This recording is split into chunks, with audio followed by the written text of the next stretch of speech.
Welcome to PhotoshopUser TV, brought to you by the National Association of Photoshop Professionals.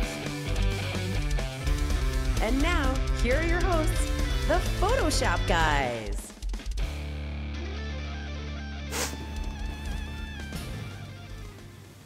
Well, hello everybody, and welcome back to another unprepared episode of PhotoshopUser TV, brought to you by the National Association of Photoshop Professionals, the fine people that bring you magazines with broken glass on the front. Like these. Hey, that's your image, isn't it? Yes, it is. Part of the feature, 3D feature in 3D to create interesting composites, so very interesting things. Cool stuff, man. So. Well, hey everybody, welcome back. We are at Photoshop TV, if you haven't realized by the big graphic that's at the right behind us on the screen here. So I probably shouldn't say that. So I'm just going to point right over there. That's Corey Barker. Bouncy finger. Photoshop. Hi, Corey. Hello. I'm introducing you. Say hi. Hey, hi, people, everyone. And over on my far, far left, over in the Weather Center, Storm Team Pete Collins. How's it going? Hey, guys. Good to see you. Doing all right, Pete? I am. Yeah? Yeah. So He's a little distraught from the Super Bowl loss. He was...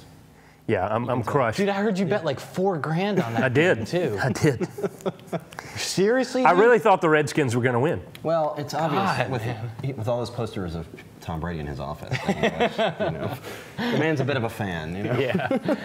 He is a good-looking man. What can I say? You guys would never know this, but I'm just going to give you some behind-the-scenes stuff. But this is actually the second time that we're doing this. So this whole introduction that we just did, we've actually already done it once before. Mm-hmm. And let me tell you, you guys don't realize just how much you benefited from having it done a second time. Because I can tell you this.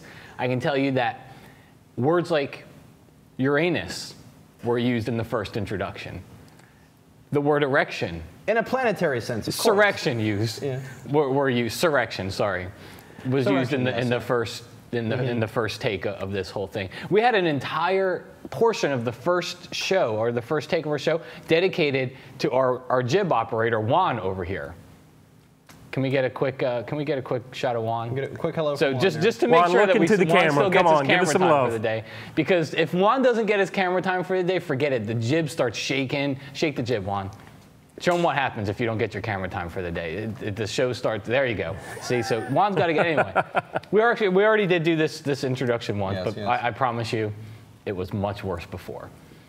We are going to get right to our tutorial because Corey's got a very, very cool one. I do. Actually somebody on my Facebook page wrote in and asked me if I could do this effects based on a movie called Dream House, just was recently in theaters. Thriller had the poster had a really cool image of these two girls. And it was in front of a patterned wall, and it looked like they were blending in it in a very interesting way. So I thought I'd take that concept a step further with this, a really dramatic image of this young lady here. She looks nice and evil and crazy. Mm-hmm. So what made it really easy, and it's another great thing about, and I know you'll attest to this, the Refine Edge has been a tremendous compositing tool ever since it's been introduced. I've been using it for so many different reasons. And here, in this case, it's really, really useful. Again, I'm just going to take the lasso tool, and I want to just select her hair and head area. So I'm just going to draw a loose selection around this, just like that. And then just go ahead and click on Refine Edge. Now it brings me into the Refine Edge window, and I'm just going to view it on a transparent background. Now all I'm going to do is just push the radius for the edge detection up a little bit so it refines that selection a little bit more. Now I don't turn on Smart Radius right away because it doesn't always help. It's not always smart. Yeah. To use Smart Radius. But I do check it on and off every now and then just to see if it helps the selection. In this case, it doesn't do much, doesn't make much of a difference. So I'm going to leave it off. And I think that looks pretty good. So I'm just going to go ahead and click OK. So it brings it back as an active selection. I'm going to press Command J. And that's going to copy that selected area to its own layer. So there's the head just floating in space. Now back to the background image. I'm going to make a new selection. This time using the lasso tool around the rest of her body, or the clothing that she's wearing here. So again, just drawing a very loose selection. Hey, so while you're doing that, can I point something out real quick? Because I think it's worth noting. Mm. You're doing this in a very smart way, and I actually learned this from I think watching you and Scott one time, because I used to use Refine Edge I used to select the whole body. Right. And what happens is you're kind of battling back and forth because you typically, the clothes and everything have a very clean edge to them. Right. And then the hair has a very wispy type of an edge to it.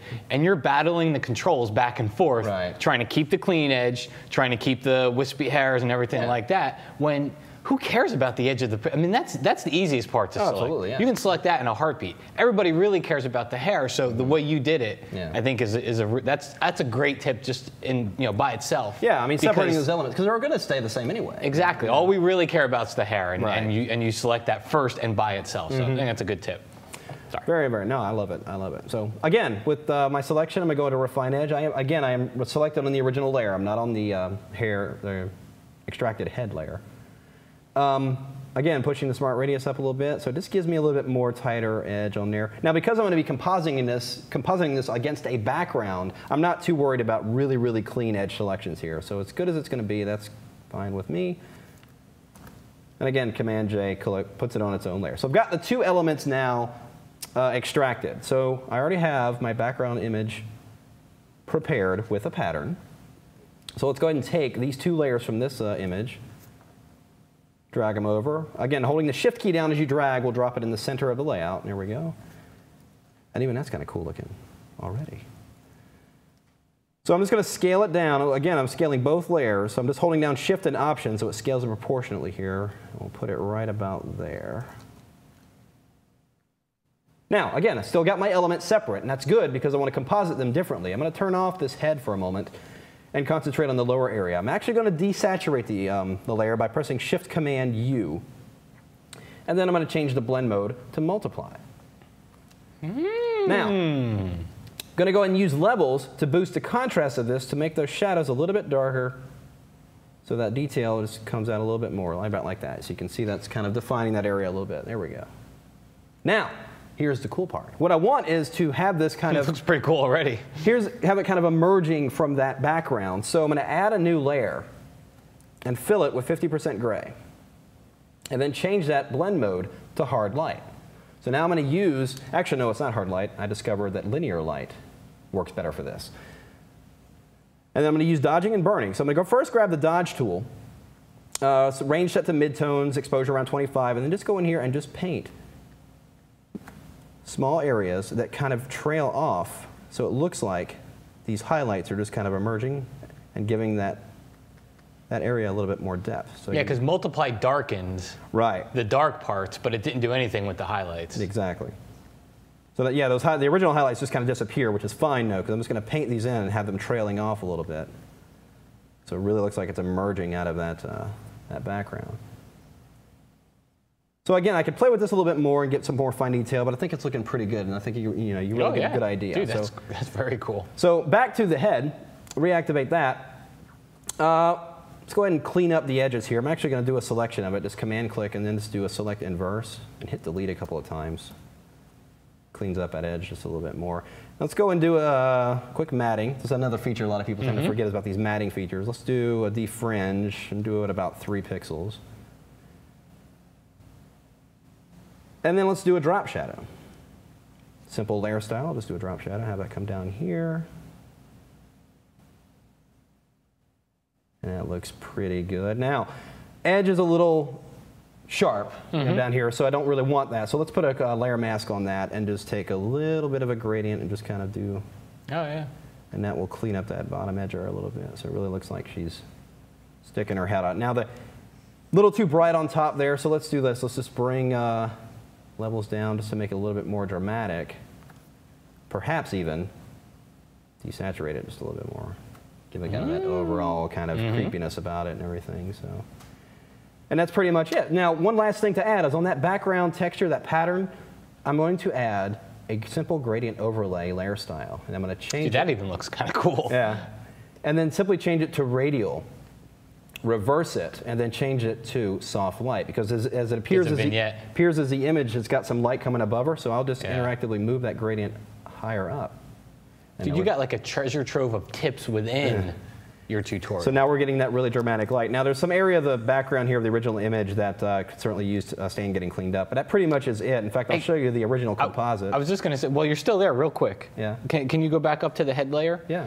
Because I think one of the big things in Refine Edge too, just throw, just put a selection around the head again and go back into Refine Edge. Because I think one of the really cool things in Refine Edge is the brush. Just brush around the edges of the hair that still have some of the background. So this Refine Radius tool, I can just go in here and just And clean that up just a little bit. There we go. Yep. I was yeah, and just kind of add that to the layer mask. But I always think that kind of helps. It's like if the smart radius and the radius don't do it, you could take it that next level and go to that little. And it gives you that too. cleanup. And this is it's got so much going on in the background. It really blends in nicely. But that's pretty much it. So now we've got a nice creepy. Very cool. Girl, dude, I like that. That's an awesome cool. image. I love that. Yeah. So. Alrighty. Hey guys, we are going to take a very quick break, but we will be right back. Pete's got a tutorial. We got giveaways. I got a tutorial. All kinds of things. We'll see you back here in a minute.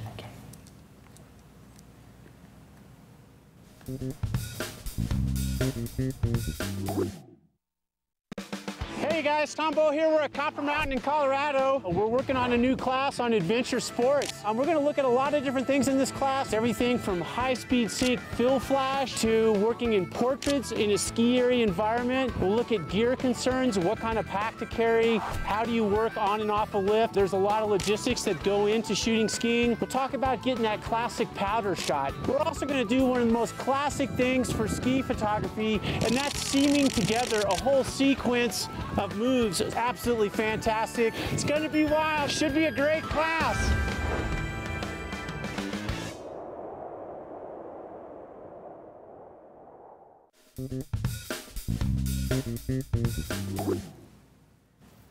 All right, everyone, we are back. We've got a whole lot of more cool stuff coming at you, but a whole lot of more cool stuff. A lot more. I like that. A whole lot more cool stuff. Hey, I was just watching the commercial that we played over the break there.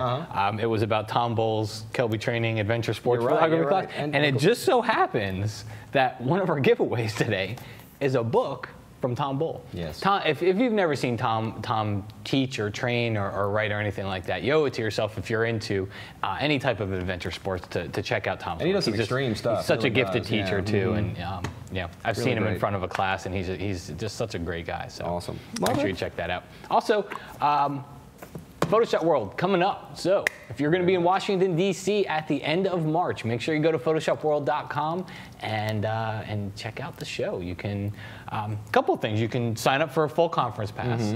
There's also like free expo days. So if you can't come to the whole entire weekend, come and check out the expo. You can come and check out the expo for free. You can bring a friend, all that fun stuff. And there's not just vendors in the expo. I mean, there are classes. There are several theaters set up. Oh, heck yeah, you could go there, spend a whole day. And almost all the instructors have at least one session in the expo, so you can definitely get a lot out of it. So, definitely. You know. So we'll all be teaching there, and Scott, RC, all the other Photoshop guys. Very excited Check for out the DC website. too. First time. Yeah, first time in DC. So make sure you take a visit to the website. That said, Pete, you're up. It is my time over in the Weather Center. All right. Are you using Lightroom? I actually have Lightroom up. It's not, the tip is not in Lightroom. Okay. I was just going to show you something. Okay. Oh, what? You worried I'm going to steal your Lightroom thunder? No, I don't see you use Lightroom. I didn't. You know, I do actually take photographs. I know, but I never see you talk about Lightroom much. Yeah, well, okay. This weekend was my daughter's birthday on Saturday and my son's birthday on Sunday. They're born a couple years apart, but they're one day apart. Oh, wow. And so we spent the weekend at Universal. And now most people, when they go to Universal with their kids and they take their cameras, what do? They take a lot of pictures of the kids riding rides and doing that stuff. But not what Pete. do? I take a lot of pictures of the signs, of the scenery, and I collect a lot of elements that I can put together for compositions or use in different designs. And so, you know, my kids get in here every once in a while. I think, oh, here's a picture of like my sons hanging out, you know, but for every one of those, I've got about 20 of these signs and stuff. And my tip is really going to be about, first of all, take your camera wherever you go. You never know what kind of elements you're going to come across that you can use later. You know, these signs are great. I might not necessarily use the signs in a particular design, but I may use how they've designed the sign to come up with my own design. Just keeps the ideas flowing. But then there's some great elements, like I've got holes in walls that I can use and other things. But what I'm going to do is I'm going to take one image, not now. Let's do this so that we get a little less craziness here. Clean up the background. All right, this was a sign I took in an alleyway at Universal. And it's just a typical sign, and I thought this would be a great sign to pull out and to be able to use for whatever I wanted.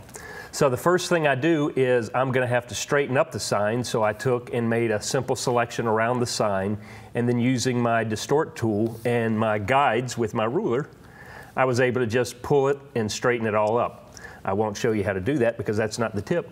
I then wanted to get rid of certain things because I'm not going to want to advertise Stenner's beer. I'm going to want to put something else in there. So I needed to get rid of, say, Stenner's here. The problem is you start playing with either your stamp tool or your content-aware selection. Sometimes it gets a little funky. So I always try to find an area that's got the best selection possibility. And I did the S first because it's got more of the texture around it, and was able to start there and create a good section that the rest of I used the healing brush to be able to take the rest of that out and still left allow the texture. Because what you want to do is you want to be able to remove the words but keep the texture. And that worked pretty well, but then I got down to the beer. And I wanted to get rid of the beer because I wanted to put something else in there. But the problem is when you start to do the healing brush, it starts to look like it. You can see even when I did the best I could, because it has covered the whole area in there, when I take even these little sections and start to take it out, it gives you kind of this gloopy look, and I lose some of that nice texture that was down here. And this is the tip. Once I got that kind of looking pretty good, I chose my healing brush, and if I were just to leave it on normal and come over here and try to select, let's make sure I have that selection. If I try to select, I want to pull in, use some of this texture here and bring it back in here. If I do it on normal and I start to paint, it'll start to fight. Oh well, I lied. That actually looked pretty good. Sometimes it happens that way. Dang, I hate when that happens. A lot of times when you do it with normal, when you've got a texture like that, it will create some weird color aspects to it. Yeah, I've seen it happen. And so what I normally do when I want to bring in a texture that comes from a different area and I don't want it to compete, the tip is change your blending mode. The healing brush works very well when you set it to luminosity, because what it's going to do is simply take those little bumps and highlights, and it's going to bring them in, and it's going to start filling them in without creating that color clash. I got a little extra overrun there, but I just come back, oh, I'm hitting the edge. Let me try this again. But the whole idea is the tip is to be able to switch it to luminosity, and you'll just get the texture to play it back in there. And you won't have to worry about getting that funkiness. Once you get all that in there, it'll give you a nice texture and it'll look more real. Then you can simply go in and start playing with cleaning up a couple little things. I've used all luminosity up here to get rid of these extra funky things.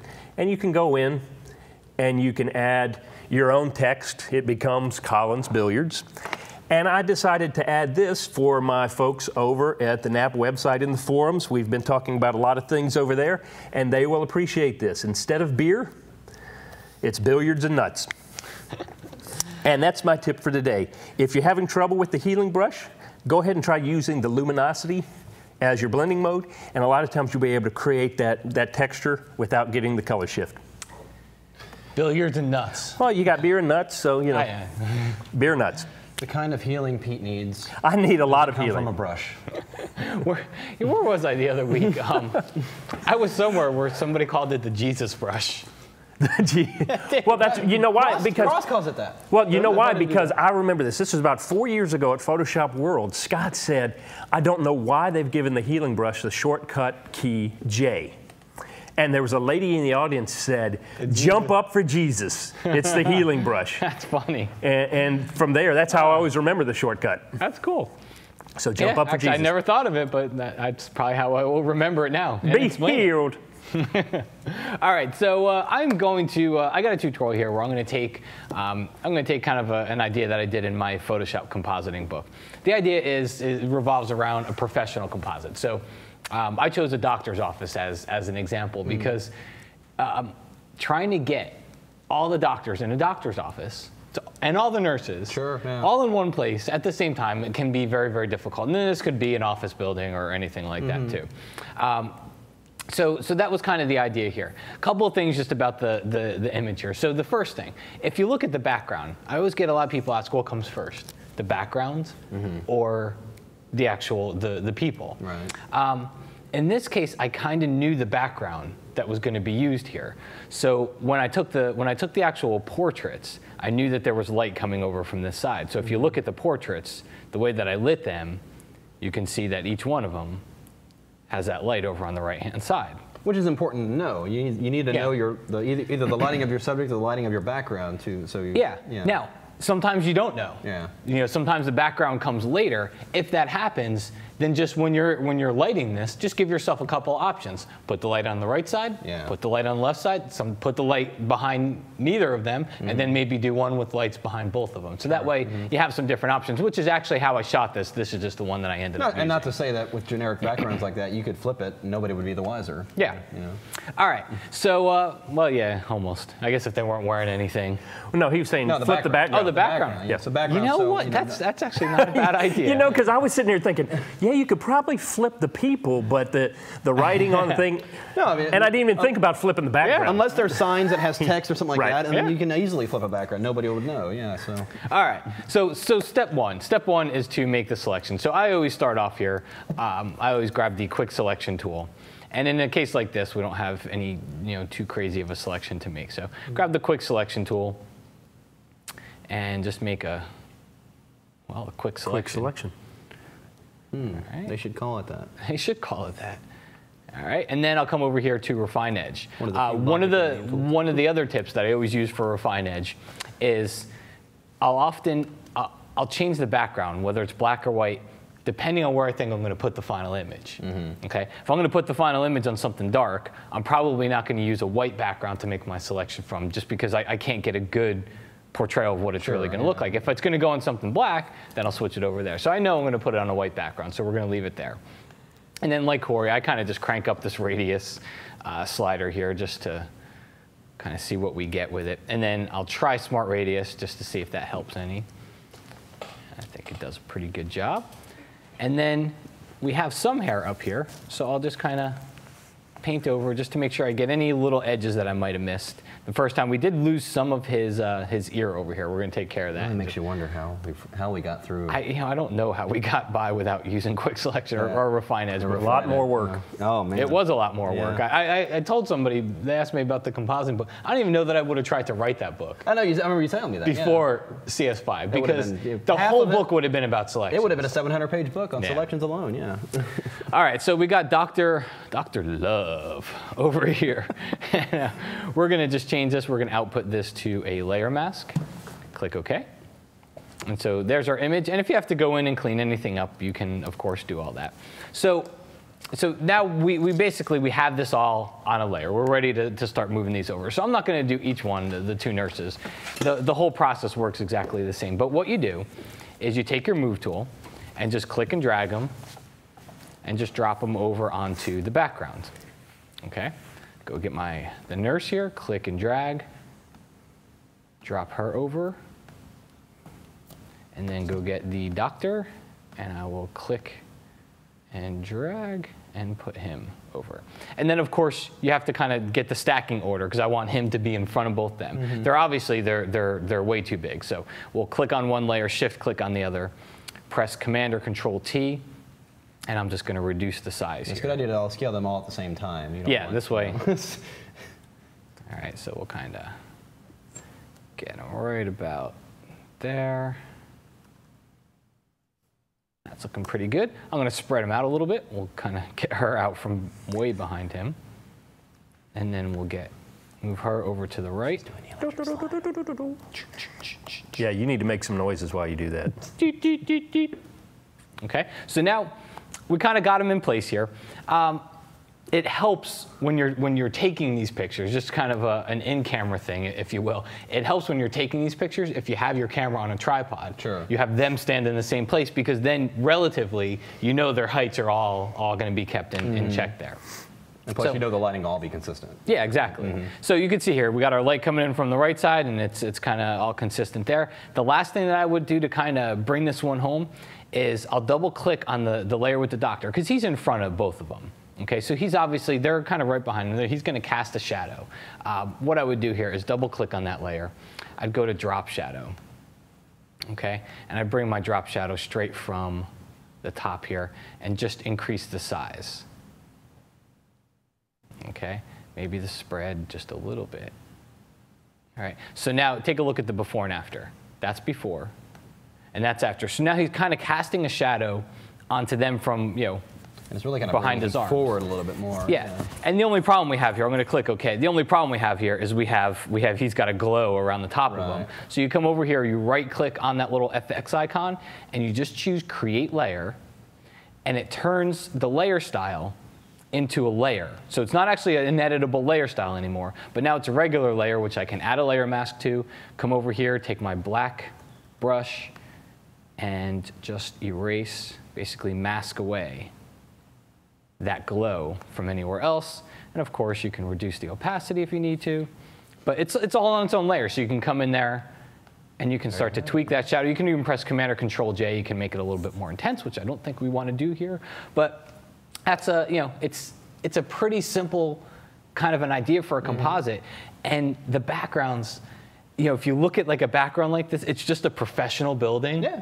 And blow out the windows. Yeah. That's the key to something like this. In fact, I can make it brighter. I'll take levels and I'll make it even brighter here. But I did this, I was in the LA Convention Center, and I took some great backgrounds that would work for something like this. Because you can just blow out the windows so there's no detail there. And it really works well because it looks like it's they got some daylight coming in, and it works pretty good. And then I want to show you one just like an alternate. Okay, so here's an alternate. So take a look. I shot another doctor and the same nurses, but look what I did. Low depth of field. I put them all in the background, and I just went to Filter, Blur, Gaussian Blur, and I just kind of blurred them into the background as if only the one doctor was in focus. And it's a great idea to do for a doctor's office because now maybe there's different people that practice in different areas, doctors, lawyers, whatever it happens to be, and you can showcase that one person, whether it's for a brochure or for a business card or their specialized area, and you can kind of put the rest of the team behind them. So and it creates a really interesting look. So. Fantastic. Hey, before we take a break, just want to show this got a copy handed to me. Well, that book looks familiar. We're sitting here talking about it and everything, so I have to show you. In case you haven't seen it, here's the book. Thanks, man. Matt is taking his tutorial here from. So it's full with different types of scenarios. You've got movie posters, and of course my favorite, movie posters. But all different types of scenarios in here. Very, very cool stuff. If you are at all interested in compositing, highly recommended. So, cool, man. Thanks. Right, so why don't we do a quick break? We got a quick break. Contest and other things like that. So we'll be right back in just a moment.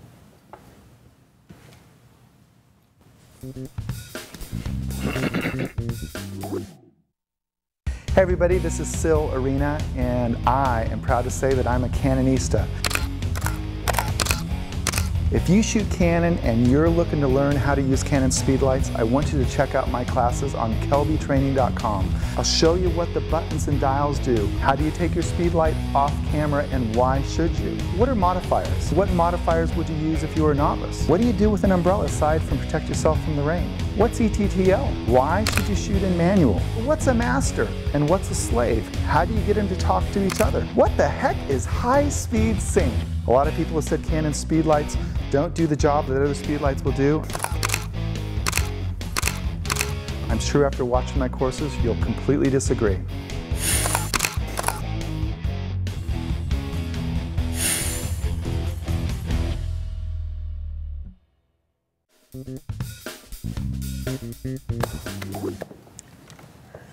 Hey everybody, welcome back once again after the break to Photoshop TV. We now have contest time. Or it's really a contest. It's just kind of. Is it really right to call it contest No, anymore? it's just prizes. We're just gonna. It's giveaway time. So here's how you win. We'll tell you about the prizes in a second. Corey's got it up on his screen here. Go to kelbytv.com. That's right. Go to kelbytv.com/PhotoshopUser TV, and you can see the website and just go watch the current episode. Right under that, you will see a place that you can leave comments. Just leave us a comment. Just say hi. A tutorial idea, something you want to know, whatever it is. Don't say anything mean because that will. A really bad joke, something. A bad joke is okay, dark but secret about Pete Collins, something like that would be great. Yeah, don't say anything mean because that will undoubtedly guarantee that you don't win the contest. Exactly. All right, and if you do get selected, you will get. And we're not sure how many. So everybody leave a message because we're not sure. Our contest person may decide to send them all out to one person or break them up. But winners really picked really at random, unless you, like you said, say something really derogatory. Then you're going to get eliminated immediately. But it's really at random, so just say anything you like. But what you will get is a whole bunch of on-ones. Look at all this. You get Perfect Effects 3, Perfect Layers 2, Perfect Portrait 1, Photo Frame. I can't stand it. All right. You also get a copy of Tom Bowles' Adventure Sports Photography book. Just hot off the press. Yeah. And another one from Jared Foster. It's called Storytellers, A Photographer's Guide to Developing Themes and Creating Stories with Pictures. It actually kind of looks like a cool book. I haven't seen this one yet. Yeah. Actually, you won't get this book. No, I'm just teasing. You'll get a different one. So. All right, so you know how to leave it. All right, Corey, got anything else? I don't. I think that wraps it up for me today. PD? I got nothing. I'm just here basking in y'all's glory. Really? Not really.